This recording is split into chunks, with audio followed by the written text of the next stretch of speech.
Et si la marque de ton éveil était déjà inscrite sur ton corps, comme une mémoire endormie attendant d'être réveillée? Aujourd'hui, je vais te montrer 3 signes, des empreintes discrètes, des points de sensibilité, qui, selon une tradition ancienne et mise au jour dans des manuscrits oubliés, précèdent souvent l'ouverture intérieure. Ce n'est pas une promesse de miracle, ni une preuve scientifique. C'est une carte pour l'âme, un repère pour ceux qui cherchent à se reconnaître. Si ce sujet te touche, abonne-toi pour suivre la suite des activations et des enseignements. Il y a 78 ans, dans le désert égyptien non loin de Nag Hammadi, des jarres furent découvertes contenant des textes que l'on croyait perdus. Ces écrits, aujourd'hui désignés sous le nom de manuscrits de Nag Hammadi, dévoilent un courant spirituel ancien, le gnosticisme, qui proposait une lecture différente et plus intime des paroles attribuées à Jésus. Parmi ces textes se trouve l'Évangile de Philippe, un document extra-canonique qui parle d'un enseignement transmis dans la sphère privée de disciples attentifs.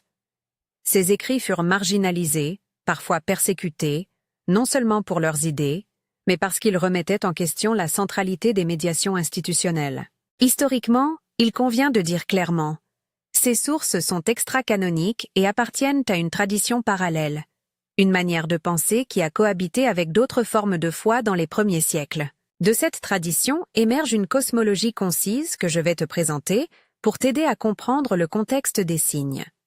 Au sommet de tout se trouve la monada, l'origine pure, la source d'où émane tout ce qui est. En contrepoint, le monde manifeste est gouverné par ce que les textes appellent le démiurge, une intelligence organisatrice qui, dans certaines lectures gnostiques, obscurcit la connaissance de la source. Entre ces deux pôles, des forces intermédiaires, appelées archontes, agissent comme des filtres, des gardiens du seuil, des voix qui détournent la mémoire originelle. Tout cela peut sembler théorique, mais garde à l'esprit la métaphore. Imagine une vaste mer lumineuse, la monada, et des couches de nuages qui réduisent ta vision. Les signes que nous allons explorer sont comme des fissures dans ces nuages, des points où la lumière de la monada peut transparaître. Le cœur de ce que je veux te transmettre aujourd'hui tient en 3 repères, 3 marques que tu peux apprendre à localiser et à explorer avec attention.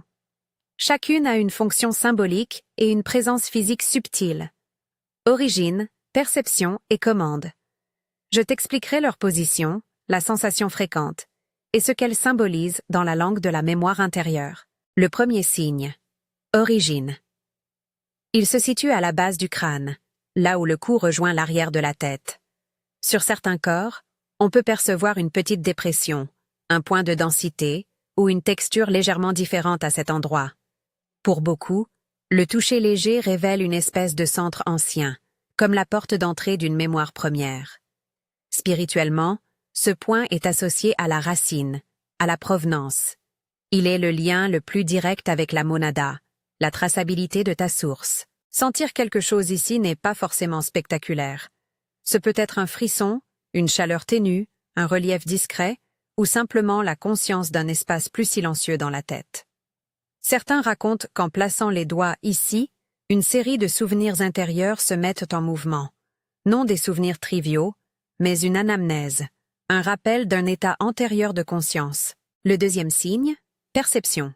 Il se trouve sur le côté externe de la main dominante, entre l'auriculaire et le poignet, dans la zone que la main forme quand elle est légèrement ouverte. Là aussi, certaines personnes notent une ligne marquée, une bosse, une texture qui diffère du reste de la peau, ou une zone qui répond plus vite au toucher et à la température. Symboliquement, cette zone est liée à la manière dont le monde est perçu et touché. C'est une interface, le capteur par lequel l'information du monde extérieur est filtrée. Si, en passant la paume ou le dos de ta main à cet endroit, tu sens une résonance, un écho léger, une vibration, un picotement, cela peut être interprété comme une attestation de sensibilité pneumatique, ta capacité à percevoir au-delà de l'évidence sensorielle. Encore une fois, ce n'est pas une preuve objective. C'est une expérience intérieure qui parle à celui ou celle qui l'éprouve. Le troisième signe, commande. Il est au centre du sternum, légèrement au-dessus du cœur, là où la poitrine semble former un point d'équilibre. Beaucoup décrivent ici une sensation de calme, d'assise, ou parfois une légère chaleur qui peut s'émettre comme une pulsation discrète.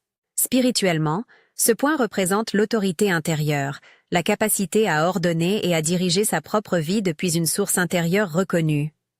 Quand ce centre s'anime, on ressent une sorte de souveraineté douce. Les choix se clarifient, la peur recule et un sens de responsabilité intime s'éveille. Ce n'est ni excavation ni domination. C'est la voix du commandement intérieur qui guide plutôt qu'impose. Avant d'aller plus loin, une mise au point essentielle. Ces descriptions ne constituent ni un diagnostic ni une preuve médicale. Elles appartiennent à une tradition symbolique et à l'expérience subjective. Les sensations varient énormément d'une personne à l'autre. Certaines n'éprouveront rien ou éprouveront autre chose. Si, à tout moment, tu ressens une douleur ou un malaise physique, arrête immédiatement et, si nécessaire, consulte un professionnel de santé. L'intention ici est d'offrir un outil d'exploration intérieure, non une prescription. Maintenant, passons à la pratique. Je vais te guider pas à pas pour une auto-vérification douce et respectueuse. Prépare un endroit calme. Assieds-toi confortablement. Détends tes épaules. Tu n'as besoin de rien d'autre que ton attention. Si possible, fais cet exercice seul et sans interruption pendant quelques minutes. Nous allons procéder de manière simple. Toucher léger, observation et silence intérieur. Rappelle-toi. Fais-le à ton rythme. Si quelque chose te gêne, stop. Étape 1. Respire et ancre. Ferme les yeux si tu le souhaites. Prends 3 respirations profondes, lentes. Inspire par le nez, expire par la bouche. À chaque expiration, laisse tes épaules baissées. Ressens le contact de ton assise, la présence de tes pieds sur le sol. Étape 2. Origine. Oriente tes doigts vers la base de ton crâne, à l'endroit où la nuque rencontre l'arrière de la tête. Pose tes doigts très légèrement, sans pression. Reste là 30 secondes. Observe ce qui émerge. Une chaleur, une fraîcheur, un frisson, une texture, un silence. Ne cherche rien. Ne force rien. Si des pensées surgissent, ça ne marche pas. C'est ridicule. Je n'ai rien. Note-les comme des pensées, puis laisse-les passer. Elles ne sont pas la vérité. Elles sont des réactions. Remarque aussi si un souvenir intérieur, une image ou une sensation émotionnelle se présente. Cela peut être subtil. Souvent, il s'agit d'une impression d'origine, d'une notule de reconnaissance. Étape 3. Perception. Ouvre légèrement ta main dominante et place la pulpe de tes doigts sur le côté externe, entre l'auriculaire et le poignet. Là encore, le contact doit être léger, presque caressant. Tiens 30 secondes. Observe la sensation de surface et d'intensité. Une ligne, une bosse, une réponse à la température. Observe aussi si des impressions perceptuelles se clarifient, un rappel d'odeur, un bruit intérieur, une modulation de la vue intérieure. Si ton esprit se met à juger ou sème le doute, répète à toi-même « Je regarde, je ne combats pas ». Ne te dispute pas avec ce qui vient. Étape 4. Commande. Pose ta main droite, ou la main avec laquelle tu te sens le plus en accord, au centre du sternum, juste au-dessus du cœur. Là, reste 30 secondes, mains en contact léger. Observe l'écran intérieur. Calme, chaleur, battement, ou peut-être un sentiment d'alignement. Tu peux prononcer la phrase d'activation à voix basse quand tu sens prêt. Si une réaction émotionnelle forte survient, respire et permets à l'émotion d'être. Rien n'est à corriger. Tout est à reconnaître. Pendant ces étapes, il est attendu que des résistances mentales apparaissent. Les pensées de doute ont souvent un caractère répétitif, moqueur ou dévalorisant, et peuvent surgir précisément au moment où tu commences à percevoir quelque chose. Dans la lecture symbolique des manuscrits gnostiques, on appelle parfois ces voix les archontes, des forces qui cherchent à distraire et à rendre incertain le souvenir de la source. Concrètement, cela pourrait être des pensées comme « tu imagines »,« tu veux que ça arrive »,« ce n'est qu'un placebo ». Lorsque ces pensées surviennent, Observe-les sans t'engager. Ne les combats pas, ne cherche pas à les prouver fausses. Regarde comme on regarderait des nuages passant dans le ciel. Plus tu agis en observateur, plus elles s'affaiblissent. Un avertissement important, la résistance mentale est normale et ne signifie pas un échec. Certaines personnes ressentent une intensification de doute, d'autres une émotion qui monte, d'autres encore un silence soudain. Tout est acceptable. Ne te compare pas. Rappelle-toi que le but n'est pas d'obtenir une réaction spectaculaire, mais de poser une attention nouvelle et souveraine sur ces points. Après la vérification vient l'activation symbolique. Il s'agit d'une phrase destinée à affirmer la reconnaissance de la source en toi et à te positionner comme sujet de ton propre souvenir. Répète-la à voix claire. Dirigée vers ton propre cœur et ta propre conscience, en sentant les mains posées sur les 3 lieux si tu l'as choisi. La phrase que je propose, traduite et adaptée pour l'exercice, est la suivante. Monada, je me souviens, ma liberté revient maintenant pleinement. C'est une déclaration d'auto-reconnaissance, pas une promesse magique. Tu peux prononcer ces mots 3 fois, en prenant une respiration entre chaque énoncé. Dis-les avec intention, mais sans forcer d'attente. Après l'énonciation, repose tes mains et reste immobile moins d'1 minute. Observe les sensations corporelles. Certaines personnes rapportent une vague de chaleur, un apaisement, des images ou un léger vertige. D'autres ne perçoivent rien d'immédiat. Ce silence qui suit l'activation est souvent le moment le plus significatif. C'est l'espace où la conscience peut intégrer ce qui vient d'être dit. Si tu ne ressens rien, ce n'est pas un signe d'échec. Comme pour une graine, la mise en terre peut demander du temps avant la germination. Plusieurs questions se poseront ensuite. Que faire si je suis sceptique? Et si je ressens un malaise? Comment savoir si c'est réel? Pour le sceptique, rappelle-toi que l'expérience spirituelle ne requiert pas la suppression du doute, elle l'accueille. Le doute peut être un accompagnateur utile qui aiguise le discernement. Ce qui est important, c'est de ne pas laisser le doute devenir une tyrannie. Note tes expériences dans un carnet, observe leur évolution sur plusieurs jours, et parlant avec une personne de confiance si tu en ressens le besoin. Si un malaise physique survient, arrête immédiatement l'exercice et, si nécessaire, consulte un professionnel de santé. Nous n'avons aucun intérêt à encourager des pratiques qui nuisent à la santé.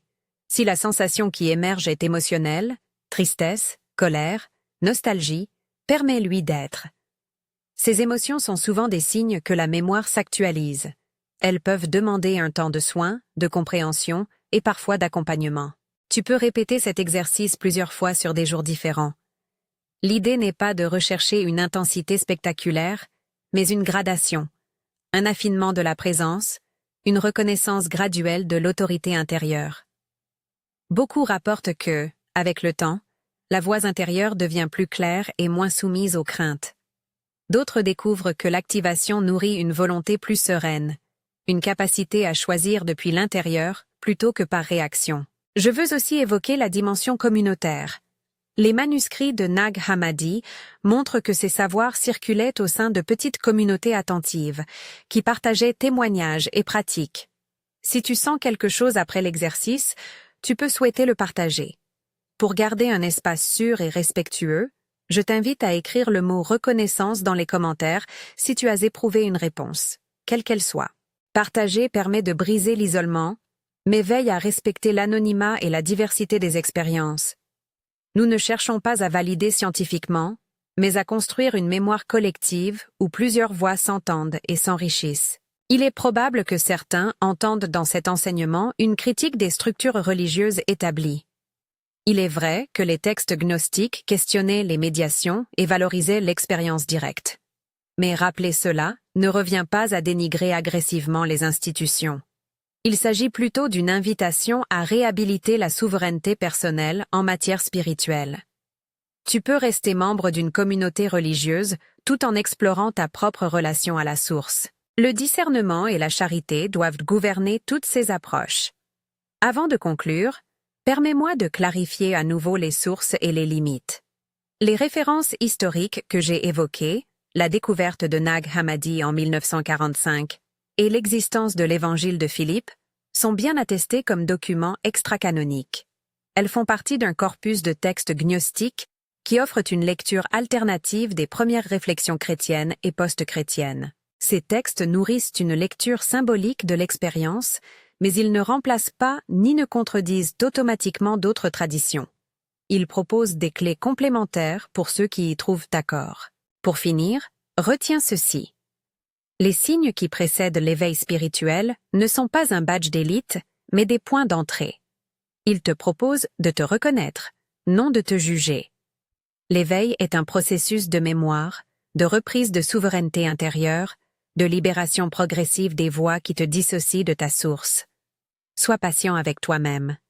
Ne cherche pas la comparaison, cultive la constance. Si tu as vécu quelque chose pendant l'exercice, écris le mot « reconnaissance » en commentaire pour que nous sachions que nous sommes plusieurs sur ce chemin. Abonne-toi pour recevoir l'activation approfondie et les enseignements à venir. Je terminerai par une image. Imagine une grande bibliothèque dont les portes avaient été scellées. Les textes de la Monada seraient ces livres de lumière. Parfois, une fissure dans la serrure suffit pour laisser passer un rayon. Ces 3 signes sont ces fissures. Ta tâche n'est pas de forcer la porte, mais d'ouvrir les yeux, d'écouter et de permettre à la mémoire de se rappeler d'elle-même. Prends soin de toi dans ce voyage, respecte ton rythme et n'hésite pas à revenir ici pour approfondir. Nous continuerons, pas à pas, à explorer comment ancrer cette souveraineté dans la vie quotidienne, comment laisser ces petites marques se transformer en guide de décision, en compagnon de paix. Souviens-toi, la Monada n'est pas lointaine. Elle est le fond, l'origine qui t'habite. Si tu l'appelles par reconnaissance, quelque chose en toi répondra, parfois doucement, parfois en vague. Merci d'avoir suivi cet enseignement avec sérieux et prudence. Partage si tu penses que cela peut aider quelqu'un, et surtout, prends le temps d'écouter ce qui s'éveille en toi.